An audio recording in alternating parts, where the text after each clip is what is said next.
La santé sexuelle, ça inclut pas juste le dépistage des ITSS. Être en bonne santé sexuellement, c'est se trouver dans un état de bien-être physique, mental et social en lien avec la sexualité. Donc, prendre soin de sa santé sexuelle, ça peut se faire de plusieurs façons, entre autres avec Floravie. Floravie, c'est une entreprise canadienne dédiée à la santé sexuelle qui propose des produits pour tout le monde, peu importe votre genre. Elle offre une gamme de lubrifiants, nettoyants et produits pour le bien-être intime qui sont de très grande qualité et hypoallergéniques. En plus, Floravie conçoit tout ça en collaboration avec des professionnels de la santé. Retrouvez leurs produits dans les grandes pharmacies du Québec et dans les supermarchés Avril. Floravie, fier partenaire de Contre toute attente.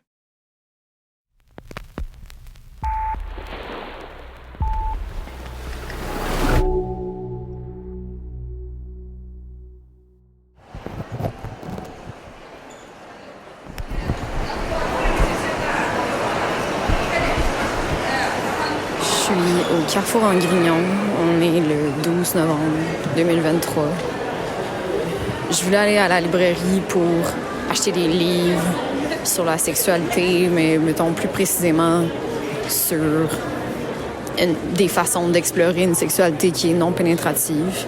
J'ai trouvé un livre qui parlait vraiment comme de zones érogènes, des endroits sur le corps qui sont propices à donner du plaisir.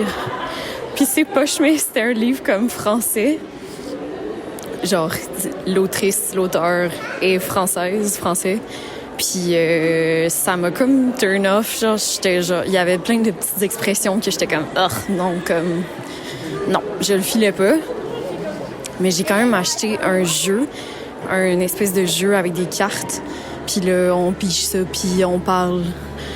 Mais c'est ça. Puis là, j'étais terrifiée. J'ai vraiment comme hésité à acheter le jeu en le proposant comme à mon chum pour qu'on joue ensemble parce que en fait, c'est des questions qui font parler de plaisir, qui ouvrent sur la communication, genre autour de la sexualité. Puis je me sentais pas bien, là.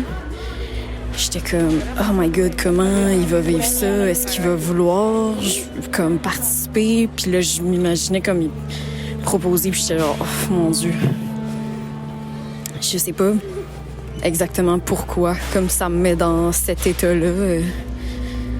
Puis qu'après, j'étais comme, bon, regarde, au pire, t'auras dépensé 30$, puis c'est pas si grave, là, comme... Je pense que c'est comme juste vulnérabilisant, même encore à mon âge, après autant d'années après quelques années à ne plus vivre de douleurs sexuelles, mais still d'avoir passé par un parcours où il y avait pas de... Je me laissais pas de place et il y en avait pas vraiment qui se faisait là, pour mon plaisir à moi, pour prendre les devants, genre... Ouais, pour proposer des choses pour...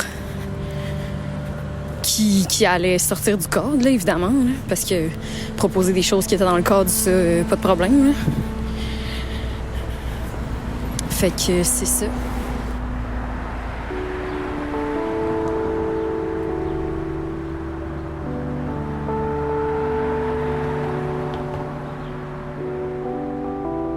Vous écoutez Contre toute attente, épisode 4. Vulnérable.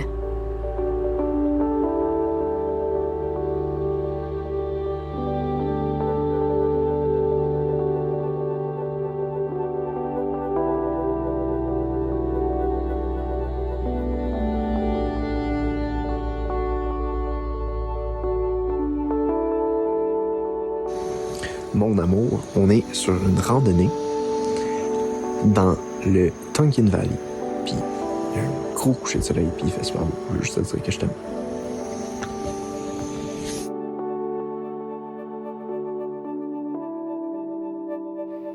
La relation amoureuse dans laquelle je me trouve à ce jour est super saine et épanouissante à plein de niveaux.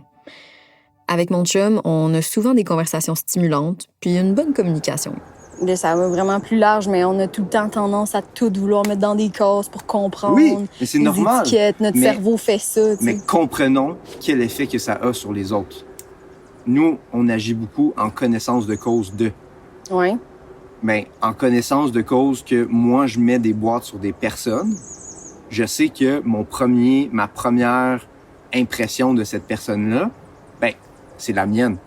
OK, mais déjà, tu piquais. Veux-tu me dire qu'est-ce que tu es en train de faire? Là, en ce moment, je vais essayer de faire du tofu à partir de lentilles. OK. Je pense que j'en avais déjà parlé. Ah, du tofu à partir de lentilles?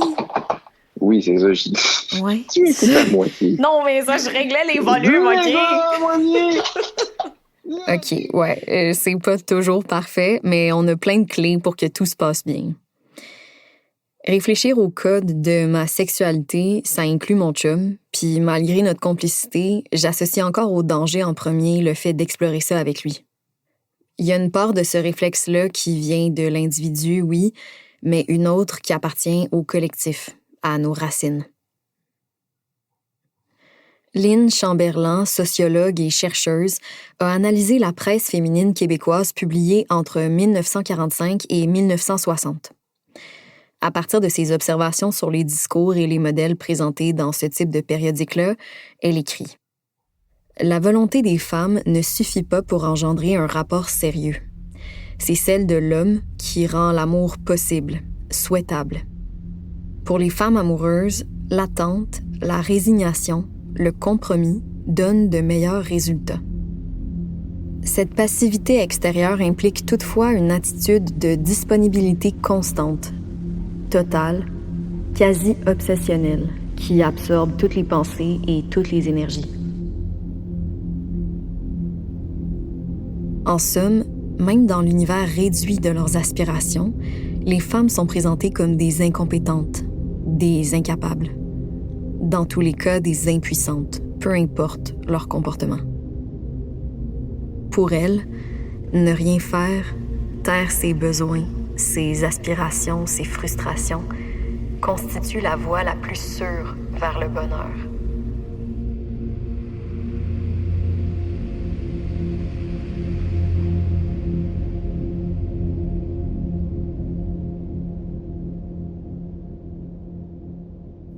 J'ai longtemps pensé que le début d'une relation sexuelle partagée avec une autre personne, c'était le oui, le consentement des deux ou plusieurs parties. Mais ce oui-là, il doit venir de quelque part. Le consentement, d'un point de vue sexologique, parce que je ne suis pas juriste, donc d'un point de vue sexologique, c'est le consentement, dans le fond, enthousiaste. Donc, je suis dans une interaction sexuelle avec une autre personne et à toutes les étapes, j'ai vraiment le goût d'être là, j'ai le goût d'avoir du plaisir, j'ai le goût de partager le plaisir avec mon partenaire ou ma partenaire et je le démontre et j'en profite. Donc, le consentement d'un point de vue sexologique. J'ai parlé avec Joanie Eppel, la présidente de l'Ordre professionnel des sexologues du Québec, du chemin qu'on doit faire pour donner ce consentement clair et enthousiaste. Mais je pense que c'était un TED Talk que j'écoutais, puis une dame qui devait être quelqu'un de très intelligent, mais dont je ne me rappelle pas le nom, faisait son introduction, puis ça parlait de consentement, puis elle mentionnait tout ce qu'il y a derrière le oui. Ce que je pense on se faisait pas mal dire aussi, c'était oui ou non, tu sais, sans oui c'est non, le fameux slogan, non. Puis c'est binaire là quand même, oui ou non. Puis moi, je pensais à toutes les fois où j'ai dit oui à des rapports sexuels, mais que je ne comprenais pas ce que je faisais, je ne comprenais pas ce que je voulais, il y avait des motivations à l'intérieur de moi qui étaient valides en quelque sorte, mais il me manquait énormément d'informations. Fait que, mais est-ce que ça te fait réagir? Est-ce que tu as quelque chose comme à... Parce que ce que tu expliques, c'est de dire, il y a des moments où j'ai consenti à avoir un contact sexuel avec quelqu'un. J'ai eu un contact et j'ai consenti à ça. Mais à l'intérieur de moi, il y avait toutes sortes de messages plus ou moins clairs, de signaux, de petites alarmes qui s'activaient. Il y avait toutes sortes de pensées qui pouvaient venir en moi. Puis c'était bien plus complexe que de dire oui à un contact. sexuel. Il me semble que ça manquait de nuances de juste dire oui à un contact sexuel. Parce qu'il se passait tellement de choses à l'intérieur de moi que je savais même pas à quoi je consentais.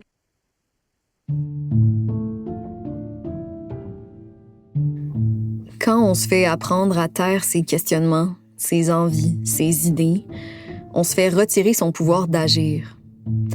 Puis quand on parle de pouvoir d'agir dans la sexualité, on parle d'agentivité sexuelle. Je pense qu'en l'absence d'éducation à la sexualité constante, cohérente, bien appliquée, parler que de consentement serait insuffisant. Donc, l'agentivité sexuelle, c'est justement cette capacité de faire mes propres choix et d'être un agent dans ma sexualité, une agente dans ma sexualité. Alors, de travailler l'agentivité sexuelle, c'est de mettre ces petites briques où on confronte les stéréotypes de genre, on confronte les mythes sexuels, on essaie d'avoir des connaissances sur la sexualité, c'est quoi les moyens réalistes de combler nos besoins sexuels d'une façon adéquate, avoir des attentes réalistes aussi sur soi-même, sur les autres, être capable de communiquer ses limites, avoir des principes sexuels, hein, de dire, moi, je me fais respecter dans toutes circonstances, être capable d'affronter nos difficultés sexuelles, de demander de l'aide, d'assumer avec humilité qu'on peut avoir des problèmes, puis d'aller chercher l'aide sans se laisser démolir par ça. Tout ça, ça fait partie de l'agentivité sexuelle. Mais ça s'apprend, ça. Si on ne l'apprend pas aux jeunes ou aux moins jeunes, hein, on peut s'inclure là-dedans, on n'arrivera pas à être agent de notre sexualité ou agente de notre sexualité. Donc, si j'ai bien compris, si tu as développé ton agentivité sexuelle, tu vas pouvoir donner un consentement enthousiaste. Exact. Fait que c'est ça un petit peu qu'on explique lorsqu'on parle de toutes les connaissances et les réflexions qu'on devrait avoir en grandissant sur la sexualité humaine qui nous rendent plus solides et qui nous rendent un petit peu plus connaissantes dans qu'est-ce qu'on veut réellement de la sexualité.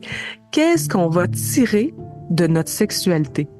Et ça, si on se posait ça très tôt, on va dire au moment où c'est approprié sur le plan développemental, si on se disait qu'est-ce que je recherche dans ma sexualité? À quoi sert ma sexualité? Et qu'on connaît la réponse, il me semble qu'on est beaucoup plus solide par la suite et qu'on sait à quoi on consent davantage.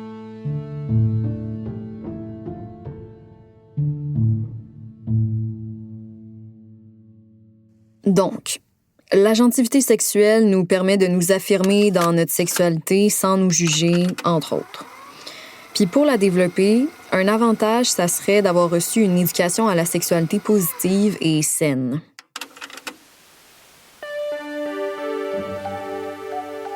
Les débuts de l'éducation à la sexualité dans les écoles québécoises, ils commencent à prendre forme tranquillement à partir de la fin des années 60. De là, jusque dans les années 80, le Québec s'ostine sa place publique pour répondre à 2 questions. Devrait-on donner des cours d'éducation à la sexualité dans les écoles? Et si oui, comment?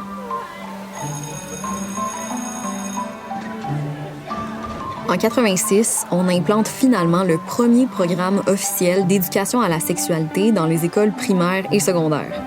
Ça se faisait à travers un cours qu'on surnommait FPS, pour Formation personnelle et sociale. On parlait de relations interpersonnelles, de gestion des émotions puis de communication, mais ça restait surtout des cours de biologie puis de prévention des ITSS. Au début des années 2000, le cours de FPS était apparemment plus adapté aux réalités socio-sexuelles. On aurait pu le mettre à jour, mais on a préféré l'abolir. À partir de ce moment-là, les élèves pourraient recevoir des apprentissages par rapport à la sexualité, mais c'était plus obligatoire pour les profs de les enseigner. Un sondage de 2012 du ministère de l'Éducation, du loisir et du sport démontre que 80% des écoles enseignaient seulement partiellement l'éducation à la sexualité. Puis ça repart. Dans les années 2010, il y a des pressions qui se font encore sur le gouvernement pour que les cours d'éducation à la sexualité redeviennent obligatoires puis que des ressources soient injectées pour s'assurer que les apprentissages se fassent comme il faut. Les choses ont bougé encore une fois depuis. On a inclus ces contenus-là au nouveau cours de culture et citoyenneté québécoise enseigné obligatoirement depuis septembre 2024. C'est une avancée, mais les syndicats de professeurs et le milieu communautaire sont toujours critiques envers le ministère de l'Éducation et de l'Enseignement supérieur. Ils affirment que le travail n'a pas été fait correctement pour s'assurer que les équipes scolaires soient en mesure d'enseigner adéquatement ce type de contenu-là.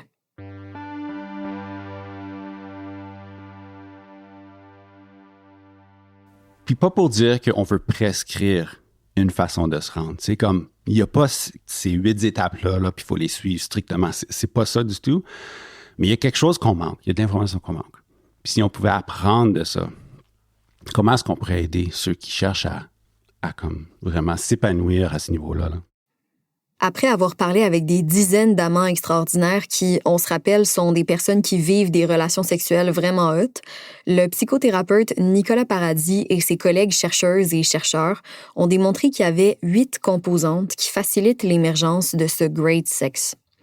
Nicolas le disait bien juste avant, c'est pas une recette magique qui garantit un succès instantané. C'est des éléments qui favorisent un contact sexuel vraiment exceptionnel. Là-dedans, on retrouve la présence totale dans le moment présent, une intimité profonde entre les personnes, le fait d'être transparent, authentique, la prise de risque et une disposition à être vulnérable. Quand on pense à la vulnérabilité, je pense que souvent, on pense que c'est épeurant, là. Il y a un problème avec nous quand on est vulnérable. On vient chercher notre vulnérabilité pour prendre avantage de nous. C'est comme je pense que c'est une idée qu'on se fait là, quand on pense au mot vulnérabilité. Mais si on parle de vulnérabilité dans un contexte d'une relation interpersonnelle où il y a un lien de confiance, on est en sécurité, ben la vulnérabilité peut approfondir le lien qu'on a avec notre partenaire. C'est ça qui rend quelque chose de vulnérable puis qui rapproche, c'est que on est avec l'autre dans nos moments les plus difficiles, sensibles, épeurants, même si c'est une célébration, je veux dire, de vivre notre émotion pleinement en présence de notre partenaire, leur montre qui on est vraiment, tu sais, l'intérieur de nous, là, sans filtre. Puis ça, c'est précieux, je pense, tu sais, dans un couple. Puis c'est pas pour dire que, tu sais, les couples le font pas déjà, ça. Mais je pense que des fois, on perd un peu de vue ce que ça peut amener à une relation, d'être vulnérable. Comment ça, on perd de vue? Mais je pense que la vie complique... non, pas la vie complique, mais la vie nous distrait. La vie bouge vite. Il y a toujours quelque chose d'autre à faire. Puis peut-être qu'on manque de temps. On manque de temps pour vraiment être avec notre partenaire dans les moments vulnérables, sensibles. Tu sais, je peux facilement là, veg out sur la télé, sur le divan avec la télé ou Instagram, my God. Puis tu sais, on oublie là, de se regarder, de passer du temps ensemble, de se parler, de se connaître. On va le mettre en dessous. Oh cool, merci. Cheers. Passez par là, je pense que c'est plus facile. Santé! Oui, on est revenu dans le salon de Loïc et Seb, le couple qui m'avait offert une bière à l'épisode 2. Mais ouais, comment vous trouvez ça à date? Moi, j'aime ça. Ouais? On est chill, genre, j'ai pas posé de questions trop weird ou... Ben non. Ah non, ça va bien. Ben non. Parfait. OK, fait que oui, on était au moment où toi, t'étais encore... Ils m'ont aussi laissé entrer dans une partie de leur intimité en me parlant de la vulnérabilité qu'ils et elles se démontrent dans leur sexualité. Ah non, pour longtemps, je m'étais pas dit que... Je me disais qu'un one night, ça allait être assez moche. Puis tu sais, bon, ça peut encore l'être, là, c'est sûr, là. Bon, si tu rencontres quelqu'un au bar, puis que tu rapportes la personne à la maison, puis c'est ça, puis t'as pas eu la chance de communiquer grand-chose, ça risque pas d'être fameux, mais... Si tu vas sur une date avec quelqu'un, t'es capable de commencer à communiquer quelque chose, puis c'est ta première fois avec cette personne-là, je pense que t'es quand même capable d'avoir quelque chose de vraiment spécial. Puis ça, je pense pas que j'étais capable de le concevoir avant, mettons, là.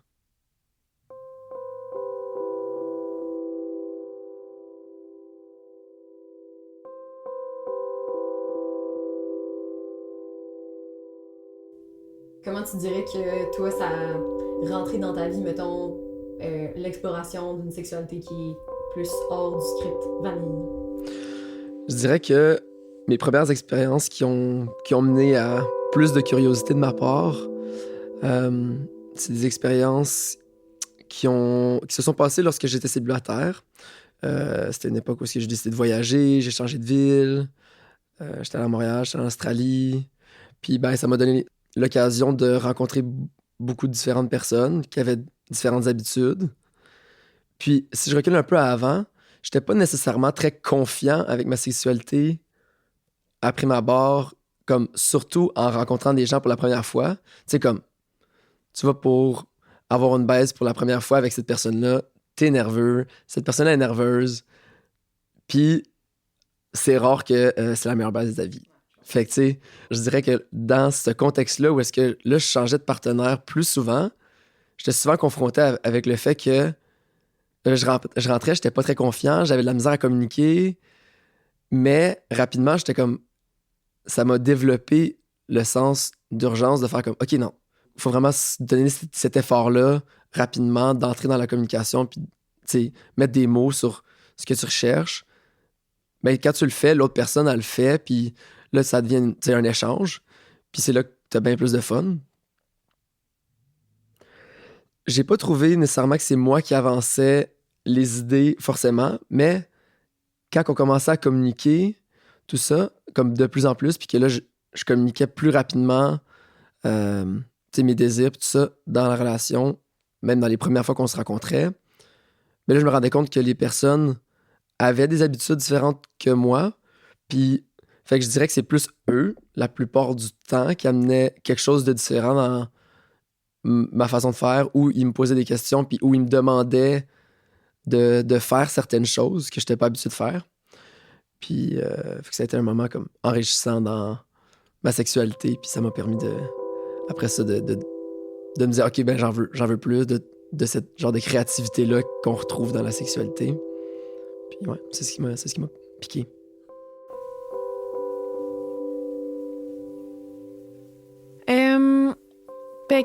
L'idée de sortir peut-être du script qu'on connaît, je pense qu'elle est venue... Elle était comme déjà un peu construite à la base, dans le sens que, comme je disais plus tôt, j'ai tout le temps été un peu curieuse par rapport à la sexualité. Fait qu'au début, j'étais curieuse par rapport à ce que j'avais pas encore fait. Puis là, une fois que j'avais expérimenté le script connu, j'étais encore curieuse par rapport à ce que j'avais peut-être pas encore fait. T'es comme devant un vide que t'as comme envie de te lancer, mais t'as pas encore les outils pour le faire. T'as pas ton parachute, t'as pas ton matelas pour tomber en bas ou des trucs comme ça. Fait que tu sais pas, comme pas trop, tu regardes autour, mais tu restes un peu où est-ce que t'es parce que tu sais pas comment sauter encore, genre. Puis t'as pas quelqu'un qui te tient la main puis qui saute avec toi pour l'instant. Puis éventuellement, je suis tombée sur un partenaire que j'ai trouvé au bar le premier soir. Puis tu sais, je m'attendais à ce que ce soit juste un one night comme un autre. Puis finalement, lui, qu'est-ce que il l'excitait, c'était un peu ce qui m'excitait aussi, puis il l'a communiqué tout de suite. Fait que là, tu sais, direct, premier soir, je me suis dit, wow, ça, c'est ce qui m'intéresse. Puis en plus, comme ça fonctionne bien. Fait qu'éventuellement, ce gars-là, c'est devenu un ami avec bénéfice. Ça m'a permis, cette relation-là, d'essayer des affaires que j'avais pas essayé avant. Puis il m'a apporté des idées, dans le sens que, comme je disais tantôt, je savais pas trop où sauter, comment sauter, etc. Mais là, j'avais des outils un petit peu plus. Dès leur début ensemble, les discussions que Loïc et Seb ont eues sur la sexualité étaient apparemment très honnêtes, sans filtre. Il y a un élément intéressant qu'ils ont évoqué qui les aurait aidés à se mettre dans cette position-là rapidement. Justement, le fait qu'au début, on n'était pas officiellement ensemble, puis on n'avait pas en tête d'être dans une relation fermée ou monogame, puis que ça se continue des années. Ça faisait en sorte que, oui, on avait envie tous les deux d'avoir une bonne sexualité parce que c'était un peu le plaisir d'être ensemble. Puis aussi, Seb t'avait mentionné à un moment donné que ça, je pense, le fait qu'on se prenait pas pour acquis, tu sais. Mais aussi, on avait moins l'attachement relationnel, peut-être qu'on a en ce moment. Fait que ça faisait en sorte ça nous dérangeait pas, tu sais, d'en parler puis de peut-être choquer l'autre parce qu'on allait dire par rapport à la sexualité parce qu'on savait que ça allait pas continuer. Ouais, il y avait comme moins à perdre, mettons. Il y avait moins en jeu, genre. Il y avait moins de choses en jeu. C'est ça. Ça a l'air si simple de s'ouvrir aux autres, de se laisser être vu pour qui on est. Mais c'est juste normal d'avoir de la misère à le faire. Parce qu'une de nos grandes peurs en tant qu'humains, c'est de perdre les liens qu'on a avec les autres. Et on baigne dans un système qui nous donne une protection contre cette peur-là. Pour la philosophe et psychologue américaine Carol Gilligan, le patriarcat, donc ce système politique et social qui place les hommes dans une position de supériorité, ce serait la solution qu'on a trouvée pour conserver nos liens sociaux, pour éviter qu'ils s'effritent. Les règles du patriarcat nous disent que pour être accepté socialement si on est une femme, on doit faire passer les autres avant soi-même. Si on est un homme, on doit éviter de démontrer le moindre signe d'émotivité. Et si on n'agit pas selon ces codes-là, on risque de perdre de la valeur aux yeux des autres. Pour les femmes amoureuses, l'attente, la résignation, le compromis donnent de meilleurs résultats. Carol Gilligan affirme que pour éviter de perdre la reconnaissance des autres, on utilise les techniques proposées par le patriarcat, qui reviennent à ne pas toujours dire ce qu'on ressent, ce qu'on pense, à ne pas être pleinement authentique. C'est tellement répandu que ça devient un réflexe, ça se fait presque tout seul. Mais en appliquant ces règles-là, on se coupe tranquillement de nos liens sociaux. C'est un risque d'être vulnérable avec notre partenaire. Si je décide de m'ouvrir, tu sais, complètement à mon partenaire, qui apprenne à me connaître à un niveau tellement profond que j'ai plus rien à cacher, ça peut être un risque, ça aussi. Mais c'est pas pour dire que c'est nécessaire. Ça, je veux souligner là, que c'est pas nécessaire de faire ça. Mais ce que nous, on a découvert, c'est que c'est dans une communication plus authentique, dans une représentation plus authentique de nous-mêmes dans notre couple, c'est ça le risque. Puis c'est ça qui peut élargir le terrain de jeu, disons. Parce que c'est là qu'on découvre vraiment c'est quoi que j'aime quand on est ensemble. Est-ce que j'aime vraiment ça quand on fait X, Y, Z ou est-ce que moi je veux faire A, B, C?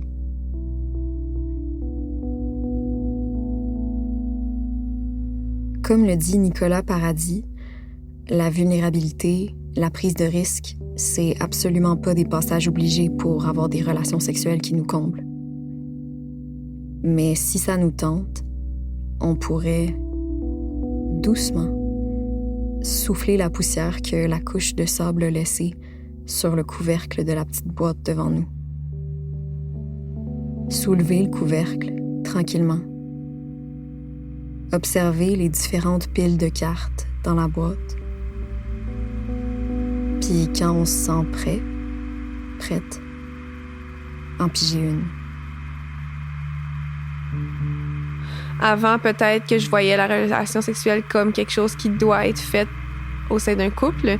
Quelle est la meilleure façon d'accueillir ton orgasme? Quoique, j'aimais ça. Mais ça change ton appréciation de l'acte quand tu sens plus comme que c'est une obligation versus comme que c'est vraiment juste une envie, tu sais. Tu sais, aujourd'hui, dans la pénétration, je me sens comme que j'ai un rôle actif à jouer. Qu'est-ce qui t'excite chez quelqu'un? Comment t'aimes qu'on t'embrasse?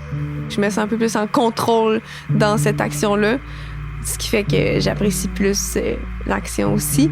Puis je sais que c'est pas nécessairement un essentiel à la relation sexuelle. Je sais que si ça me tente pas puis que j'ai envie de faire d'autres choses dans la relation sexuelle, ben ça va être correct aussi, puis ça va être une relation sexuelle pareille, puis tout le monde va être content quand même, tu sais.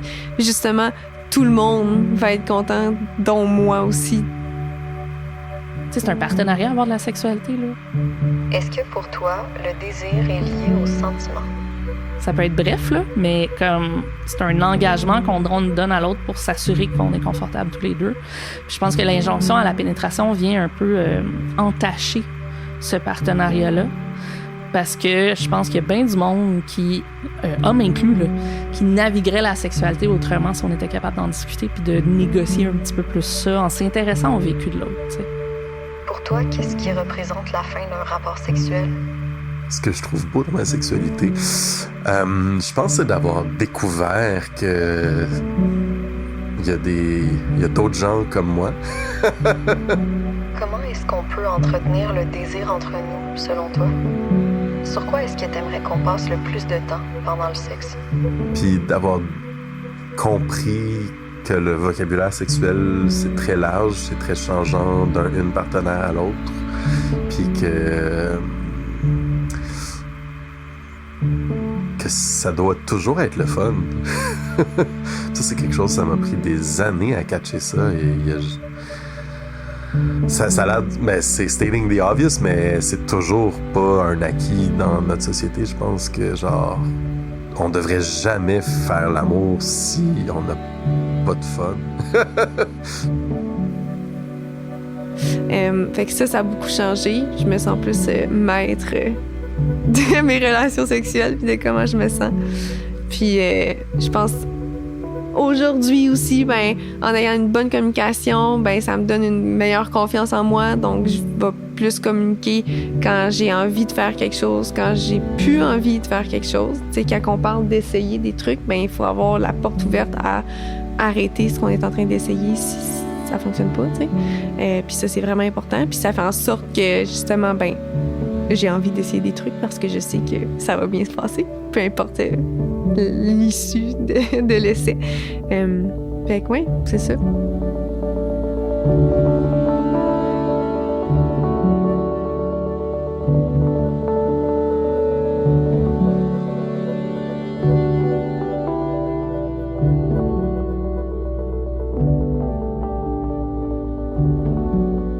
Contre toute attente est une série produite, réalisée et animée par moi, Gabrielle Thoin, en collaboration avec Transistor Média.